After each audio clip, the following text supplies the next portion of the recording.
ہندو دھرم میں سب سے اہم کتاب ہے. اس کے بعد ہے اپنشد، پراناز، اتہاس، منوسمرتی، لیکن سب سے اہم ہے وید.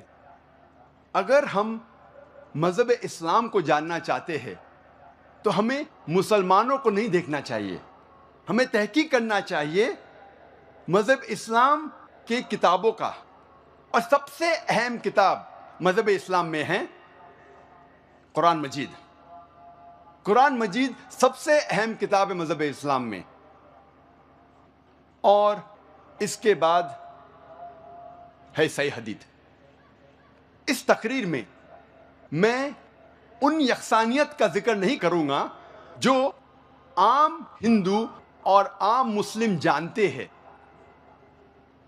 ہم سب جانتے ہیں کہ دونوں مذاہب میں لکھا ہے کہ جھوٹ نہیں بولنا چاہیے، ہمیشہ سچ بولنا چاہیے، چوری نہیں کرنا چاہیے، ڈاکہ نہیں ڈالنا چاہیے، غلط بات نہیں بولنا چاہیے، ایمانداری سے پیش آنا چاہیے.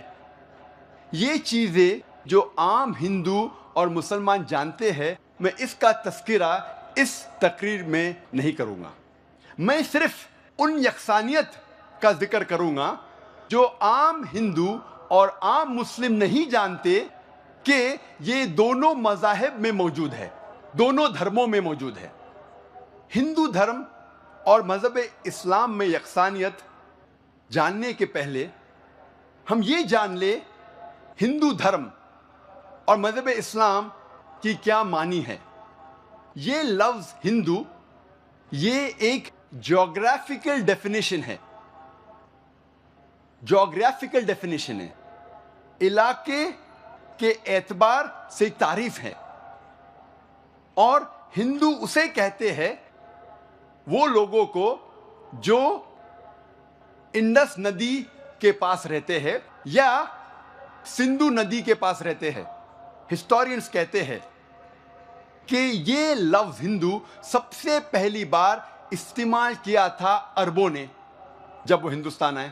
کچھ ہسٹورینز یہ بھی کہتے ہیں کہ یہ لفظ پرشینز نے استعمال کیا تھا جب وہ ہندوستان میں آئے ہمالیہ کے اور سے. جب ہم encyclopaedia of religion and ethics پڑھتے ہیں، اس انسائکلوپیڈیا میں لکھا ہوا ہے جلد نمبر 6 حوالہ نمبر 699 میں کہ یہ لفظ ہندو کوئی بھی بھارتی کتاب میں موجود نہیں تھا جب تک مسلمان ہندوستان میں نہیں آئے. اور پنڈت جواہر لال نہرو کہتے ہیں اپنی کتاب میں دا ڈسکوری آف انڈیا صفحہ نمبر 74 اور 75 میں کہ جب ہم تحقیق کرتے ہیں یہ لفظ ہندو سب سے پہلی بار ایک تانترک میں آتا ہے 8ویں صدی میں، اور سب سے پہلی بار جب استعمال کیا گیا اس کے معنی تھے لوگوں کے لیے، دھرم کے لیے کبھی بھی استعمال نہیں کیا گیا. دھرم کے لیے استعمال حال ہی میں کیا جا رہا ہے. اسی لیے ہمیں پتہ لگتا ہے کہ یہ لفظ ہندو ایک جغرافیکل ڈیفینیشن ہے. علاقائی اعتبار سے کہا جاتا ہے ان لوگوں کو جو لوگ سندھو ندی یا اندو ندی کے پاس رہتے ہیں. اس کا استعمال دھرم کے لیے حال ہی میں ہوا ہے. اب ہم سمجھیں گے ہندوازم یا ہندو دھرم کی معنی کیا ہے. یہ لفظ ہندوازم ہندو سے آتا ہے اور سب سے پہلی بار استعمال کیا تھا انگریزوں نے 19ویں صدی میں.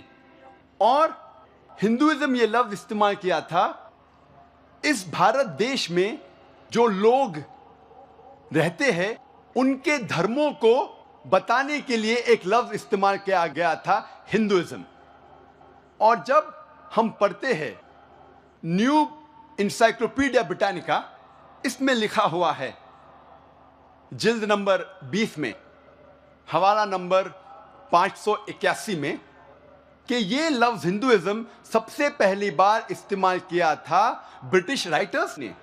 برٹش رائٹرز انگریز لیکھکوں نے استعمال کیا تھا ان لوگوں کے لیے جن کا دھرم ہندوستان میں اس بھارت میں جو لوگ رہتے ہیں ان کے دھرموں کو, ان کے بلیفs کو, ان کے فیتھس کو, ان کے ریلیجنز کو ڈسکرائب کرنے کے لیے ایک لفظ استعمال کیا گیا تھا, ہندوازم.